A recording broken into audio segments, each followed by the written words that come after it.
WordPress is the most popular website creation platform in the world.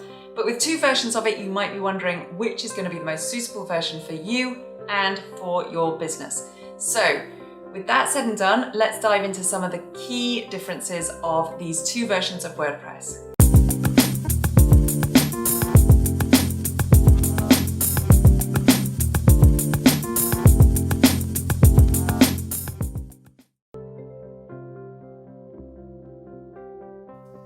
So for those of you who don't know me, my name is Vicky Etherington and I'm founder of The Website Mentor, and I empower coaches and course creators to build their own client-winning websites with confidence and to become more successful online. So let's get into those differences between WordPress.com and WordPress.org. With WordPress.com, you can literally just set up an account and get up and running and start building your website straight away, and you can do it for free. So what's not to like, right? Well, there are restrictions based on that version of WordPress, and I'm going to talk about those in a moment.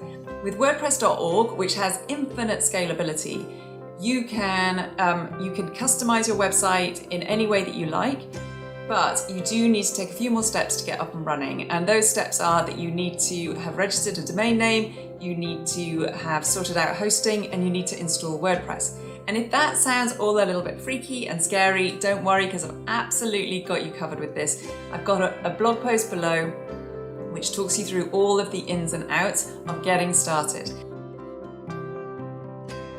So let's have a look at what the pros and cons of each platform are.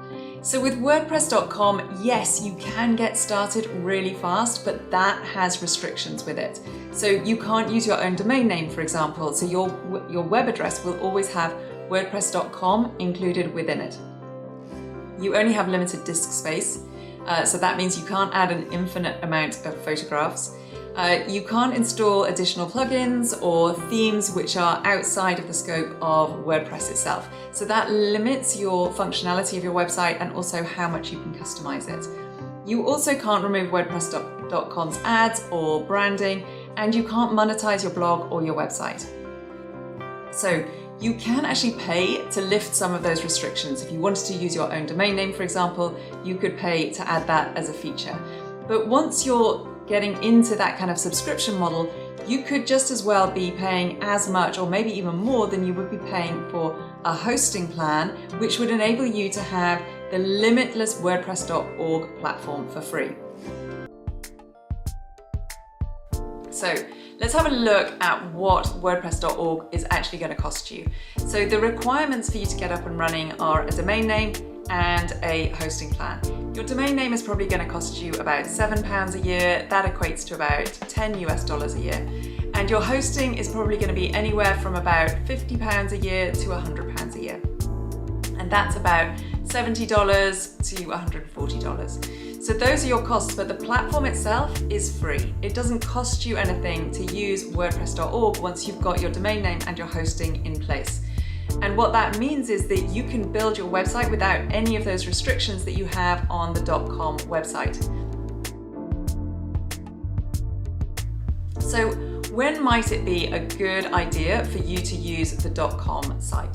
So if you want to get something up and running fast for a personal project that you know that you're never going to scale, you're never going to monetize, you just want to share it with your granny or your friends, then WordPress.com could be an option that you would look at. If you need to build an adaptable, scalable website for a growing business, then you should definitely be looking at WordPress.org. It would be the only platform that I would recommend to you. Now, even if you are really small scale right now and you feel like it's just a side hustle that you're running, I would still be using WordPress.org, because your website in 6 months' time or your business in 6 months' time may look totally different from how it looks right now, and you don't want to be restricted by the platform that you chose for your website. So if you're building a business, WordPress.org would definitely be my recommendation. So let's jump in and have a look under the hood of both these platforms so you can get an idea of what you're looking for. And also, if you already have WordPress and you're using it, you may be wondering which version you are using. And so we're going to have a look. I'm going to show you the way that you can go ahead and tell if you're using the self-hosted version of WordPress, which is WordPress.org. So let's bounce over and take a look on my screen.